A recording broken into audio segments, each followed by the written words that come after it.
in the quarter.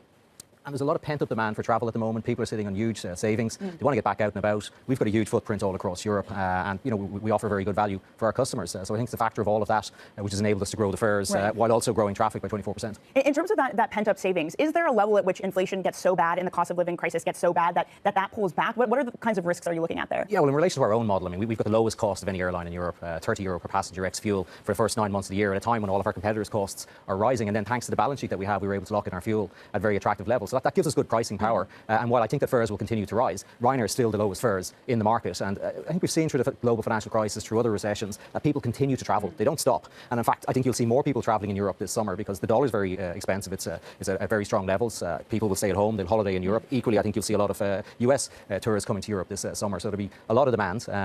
I think the key message to everybody, yourself included, is book early. Book early. Well, I'm curious about that in terms of momentum continuing. How much of what we're seeing now are folks just saying, okay, I think prices are going to rise for the summer, so I got to book now, versus a more steady flow, I suppose, of bookings? Well, there is a steady flow, and we're already seeing good demand into the midterm breaks next month, slightly closer in than would have been the case in the past. But Easter and the summer, very robust bookings. In fact, we probably had 2 or 3 of our strongest weeks of bookings ever in January, as people are kind of saying, okay, I want to get out, I want to get the holiday locked away for next summer. They're also very much, they remember that last summer they got cancelled out of Gatwick, they got cancelled out of Heathrow, but Ryanair didn't cancel them out of Stansted. So they're again saying, I'm not going to take the risk. I'm going to fly with Ryanair, and I'm getting good value. And as I said, book as early as you can. Airports are still a bit of a mess. I haven't been on a flight in a while that hasn't been delayed. It's air traffic control strikes. It's still labor issues within airports themselves. How does that affect you? Well, I think you put your finger on the nub of it there when you mentioned air traffic control. Airports have improved significantly. They had a bad start. I think we all agreed they had a bad start last summer, but things improved significantly into the peak summer. And indeed, they went relatively well through the midterms and Christmas. Air traffic, unfortunately, continues to lag behind. There continues to be staffing issues on that front. French and German ATC, I would call out particularly as areas that need radical overhaul. And I don't think they'll get there this summer, but we'll continue to push at an EU level. So I would expect the airports, and we're talking to all of our airport partners at the moment, I would expect them to be adequately staffed and no issues from that front. So ATC is where we would have our concerns for next summer. Okay, that's still the point of tension. China is starting to reopen, and of course I know Boeing 737 deliveries have been a hot topic for you in terms of delays there. Have you seen any improvements now that China is back on the map? Yeah, well, Boeing, in fairness to them, I have to give credit where credit is due. Production has improved. We've seen more aircraft coming in. We had 84 aircraft at the end of December. We're targeting 124 aircraft for peak summer on the game changers. We've over 520 aircraft in the fleet at the moment. They may fall short of that by 4 or 5 aircraft, but they're getting better. As regards China, I think what we're going to see there is we're going to see more, again, tourists heading into Europe this year, which drives the demand story. China, not a big customer of Boeing. They've been putting their orders in with Airbus over the past couple of years, and indeed they're now focusing on the new C919 from Comac, which had its first flight back in December. So a lot of positivity, be it from the supply side, be it from customer bookings. Given that, Neil, do you have any plans to invest in expanding capacity further, having new routes, increasing the frequency of routes? Well, we're in a very strong position in that we have an order book for 210 aircraft, of which we hope to have 124 of those in the fleet. So our objective is to grow to 225 million passengers per annum by FY25, which is about a 50% increase on pre-COVID capacity of 149 million. And with the order books that we have, and indeed with the extension of our A320 fleet, which we extended the leases on those out to 2028, we've got more than enough capacity to hit our target. And we're growing strongly all across Europe. We're now over 40% market share in Italy. I think there's more opportunities there, particularly as ITA gets consolidated by Lufthansa over the next number of months and years. Equally, we're number one by a country mile in Poland at 40%. We've got 60% of the Irish market. Spain, massive market. We've grown from 21% to 23%. The UK continues to grow. So you're going to just see more and more Ryanair aircraft turning up at airports this summer. Where are you seeing the most demand for in summer? Is it those regions or somewhere different? Well, all across Europe. I mean, we're going to serve 2,450 routes this summer, 3,200 daily flights. So there'll be very few places where you'll go where you won't see Ryanair or one of our airlines. I love that. Ryanair everywhere. Neil, I'm afraid that's all we have time for. Thank you so much for joining us on, I'm sure, what is a busy morning for you. Welcome, Danny. Neil Sorhan there, Ryanair CFO. Now, coming up, as Conservative Party Chairman Nadeem Zahawi is sacked from government, we're going to bring you the latest on another turbulent few days in British politics. That's next. This is Bloomberg.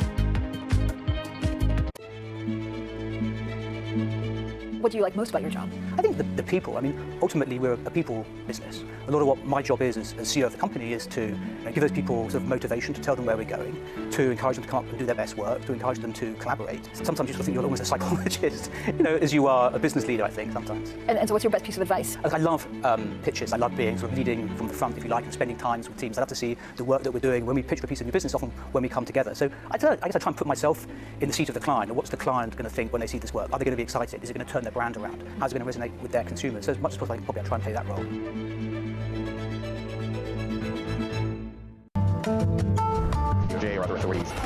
Bigger challenges next. Was going to keep Rate World Cup. This is a 3. As the economic picture does. Is it the okay getting ready to make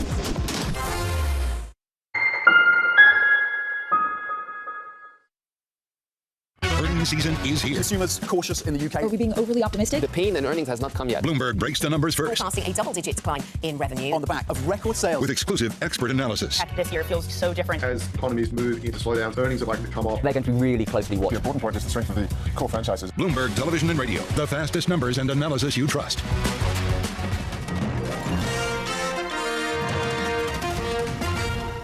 Welcome back to Bloomberg Daybreak Europe. I'm Danny Berger in London. Now let's get your top stories with the first word news in Doha is Simone Foxman. Simone. Good morning, Danny. China says it's to resume issuing visas to Japanese nationals, ending some of the retaliatory measures it took against COVID-related curbs on its own travelers. Meanwhile, China's domestic plane trips almost doubled from a year earlier during the week of the Lunar New Year. Trips jumped 80% as Beijing pivots away from COVID-0. Israel says it may penalize the families of Palestinian attackers by revoking identity cards and residency if they support violence. The warning comes after a Palestinian man shot and killed 7 civilians on Friday.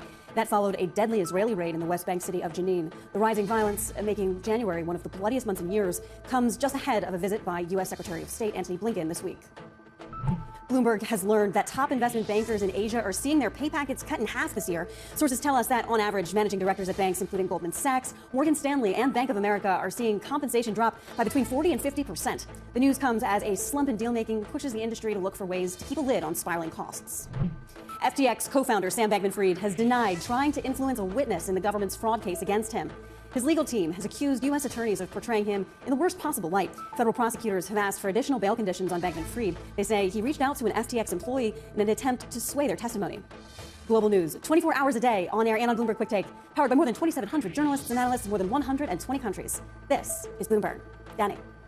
Simone, thanks so much. Simone Foxman there in Doha. Now, UK Prime Minister Rishi Sunak has fired Nadhim Zahawi from government following recent revelations over the Conservative Party chair's taxes. Sunak said an independent review showed, quote, serious ethics breaches. Joining us now is Bloomberg's Leanne Behrens. Leanne, look, it's been 3 months into the Rishi Sunak government. Yet another blow here. What sort of blowback is Sunak facing on this? Danny, good morning to you. And you're absolutely right. Nearly 100 days of Rishi Sunak in the top job. And we saw yesterday that he had to fire Nadhim Zahawi, who was the chairman of the party. And this is really a difficult position for Rishi Sunak, because when we saw him come onto the steps of number 10, he promised a different government, really away from the Tory sleaze that we had seen under Boris Johnson, where we saw that Partygate scandal and lots of other affairs happen. However, he's been plagued. Yesterday, we found out that Nadhim Zahawi had broken the ministerial code, but it still took the Prime Minister 8 days to fire him. And now Labour have serious ammunition saying that Rishi Sunak is a weak leader and he cannot get a grip of the rot in the party. And as we know, Nadhim Zahawi's had to pay over £5 million in taxes, and that's for a sale of shares in the company that he does own called YouGov, which is a polling company here in the UK, Danny. And ironically, YouGov, the polling company, does show that Labour is well ahead of the Conservatives when we look at the polls. Right, yeah, and we're looking at a quote right now where Rishi Sunak calls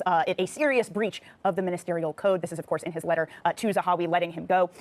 And Leanne, I mean, you put it so rightly, the fact that they're already coming for not perhaps, a disadvantage in the polls. Already Labour has such massive support. So what's next then for the ruling party? So things are going to be a little bit difficult. Today, we know that Rishi Sunak is going to be on a charm offensive over the NHS as he does pledge more when it comes to helping the beleaguered real national health service in this country. We also know, Tani, that we've been plagued by strikes. We're going to see more of them this week. And things could get more difficult for Rishi Sunak. That's because his Deputy Prime Minister, Dominic Raab, is also facing an ethics inquiry into bullying allegations within the government. Now, those are going to come to light in the next couple of weeks. However, Rishi Sunak is remaining absolutely resilient and he's moving forward. But we must also remember another headache for the government really is this ongoing cost of living crisis. And on Thursday, a lot of economists and analysts are expecting the BOE to hike interest rates by another half a point. So things are going to become a little bit more difficult moving into the future. But as I said, 24 hours is a long day in politics. It sure is. Leanne, thank you very much. Keeping us up to date on the busy 24 hours. Leanne Behrens there.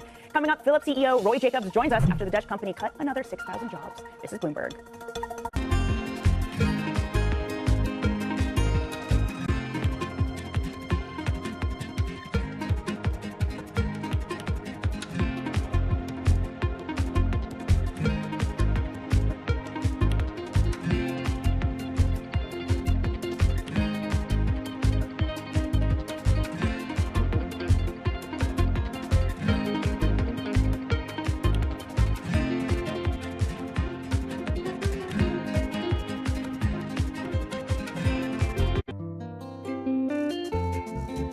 Coming out of World War II into the 1950s, you mentioned that the Fed had imposed yield curve control, basically to finance the wartime deficit. They were trying to move off of that. These are all sort of familiar themes to anyone in 2022, but why was that difficult for them? Well, so let's get a sense of scale, right? So in 1941, there's about $40 billion worth of treasuries outstanding. In 1945, there's about $240 billion worth of treasuries outstanding. So that's about double the pre-war GDP. If you scale that to 2019, say, okay, COVID expenditures on the scale of World War II, that's about $40 trillion.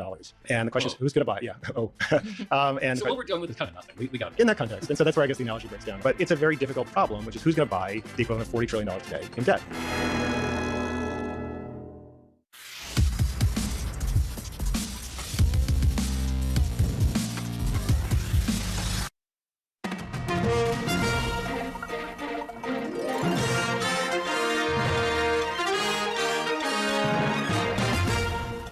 Good morning. This is Bloomberg Daybreak Europe. I'm Danny Berger in London, and these are the stories that set your agenda.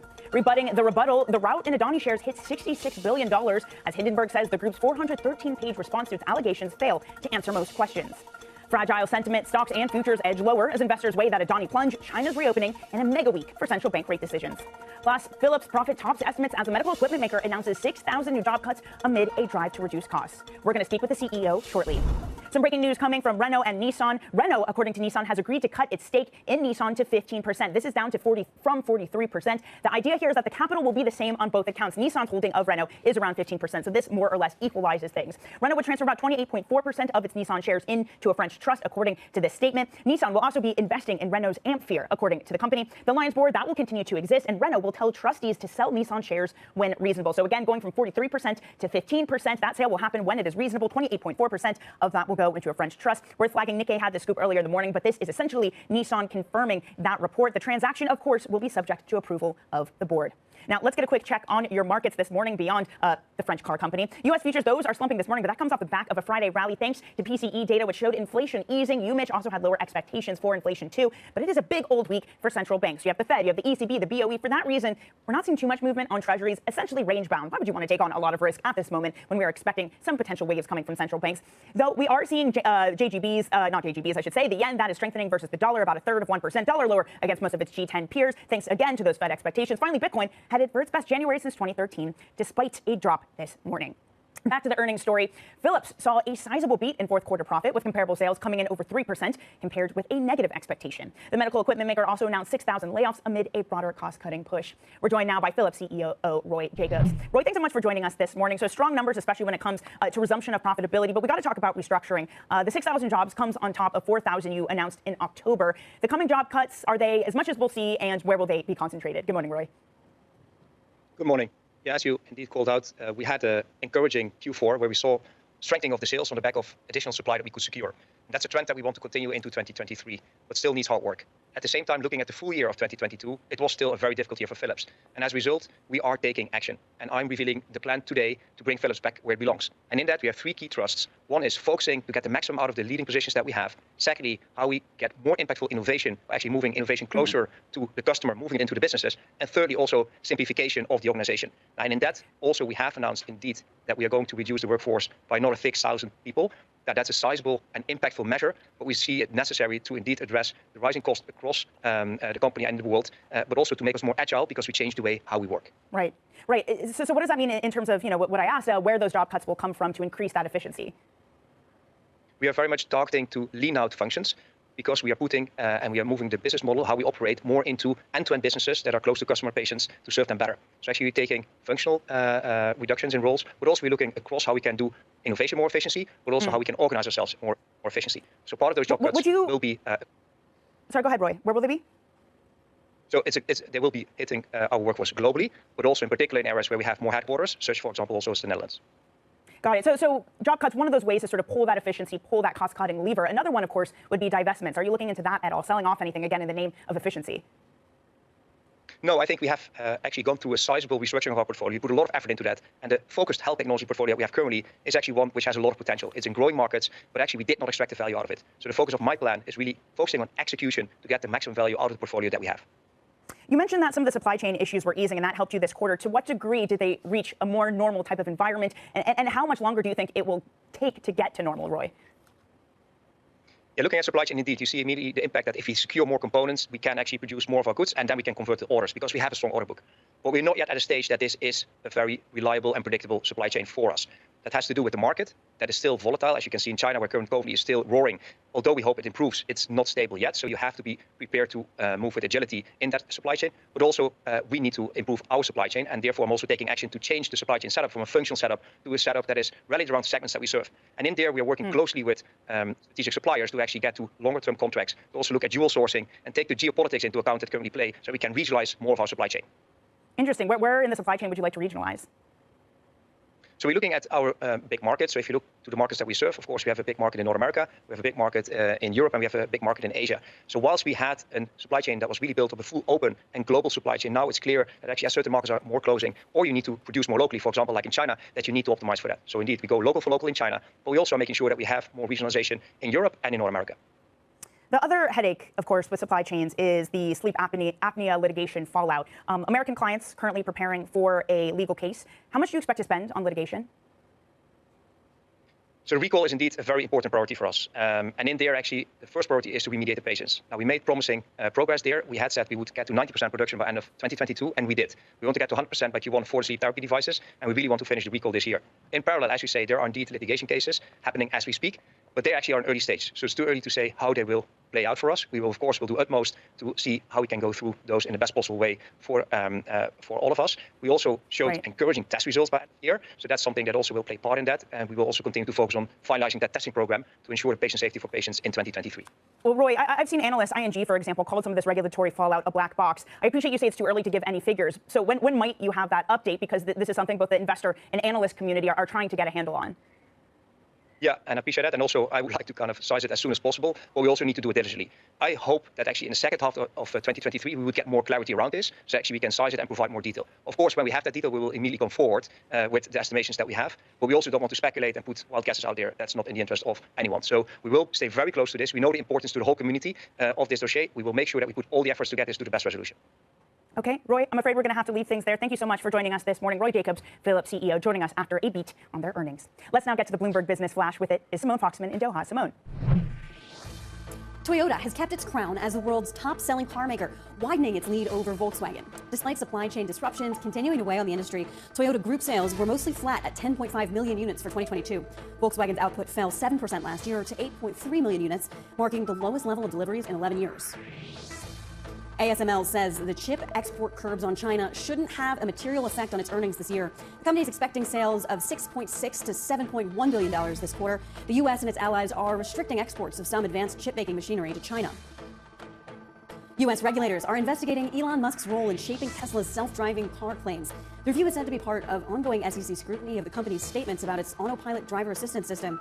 Officials are weighing whether Musk made inappropriate statements about the technology, which has been a focus for Tesla. Rio Tinto Group has lost a highly radioactive capsule somewhere along a highway through the Western Australian desert. The mining giant and local government are attempting to find the 8-millimeter long widget, which is a component used to measure the density of iron ore. While the risk to the general community is low, exposure to the substance could cause radiation burns or radiation sickness. That's your Bloomberg Business Flash. Danny, that radioactive headline there makes me a little bit nervous. We already have enough to worry about in the world, Simone. We don't need to throw radioactivity into the equation. Simone Foxman in Doha, always keeping it real. Thank you very much. Now, let's get an update on one of the biggest stories of the morning. Short seller Hindenburg says the Adani Group's response on its reports on alleged fraud and stock manipulation ignores key allegations. Adani called the report maliciously mischievous and bogus. The Indian conglomerate's lengthy rebuttal has failed to reassure investors, with the stock rout of Adani companies widening to $66 billion at one point earlier today, though for some of them, a slight bounce back. Let's get more with Bloomberg's PR Sanjay in Mumbai. Sanjay, 413 pages. I'm sure you have read every single one of them, but for those who have not, what were some of the key features of this rebuttal from Adani? So it has landed at late night yesterday, a 413-page report with a lot of annexes and a lot of allegations and a lot of accusations. So the key stuff is like what they're saying, that most of the questions which posed by Hindenburg Research has been there in the public domain. And then they said out of 20 questions, 16 are like baseless allegations. So they're saying that it's like there's no evidence, and they're saying that this Hindenburg Research doesn't understand Indian laws, and it's an insult to India growth story. So Adani Group is trying to put like this is against India story. So they're putting nationalism in front of Hindenburg Research, and they're also telling that the Hindenburg Research doesn't clearly understand the related party disclosures. And regarding regarding certain allegations against director, Adani Group said they've already been cleared by Indian courts. So this is against Indian court, Indian regulators, and Indian laws. That's what Adani's 430-page rebuttal says. But in the morning, Hindenburg Research countered by saying that you can't put bloated nationalism in front of your rebuttal to evade questions asked by them. Does it seem to have worked at all? Of course, Hindenburg says, no way, you can't do that, but that sort of nationalism element to it. Is there any evidence that might help to stop some of the sell-off?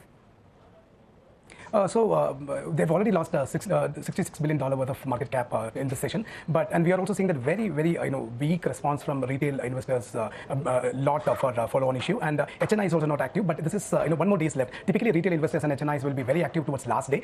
So market is evolving and market is trading now. So investors and analysts are keenly watching, like whether an Adani Group CFO had come out in televisions and made a series of clarifications towards this one. So market is waiting and watching. It's a developing story. Yeah. Stay tuned. Yeah, and in the meantime, the wealth of Adani himself has taken a hit. Rich Go shows he's lost nearly $28 billion year to date. That's got to hurt. Bloomberg's reporter in Mumbai, PR Sanjay, thank you so much. Of course, I should say he's still worth $92 billion, so, no small sum. Coming up, falling consumer demand for gadgets is threatening the memory chip sector. We're going to look ahead to earnings from Samsung this week next. This is Bloomberg.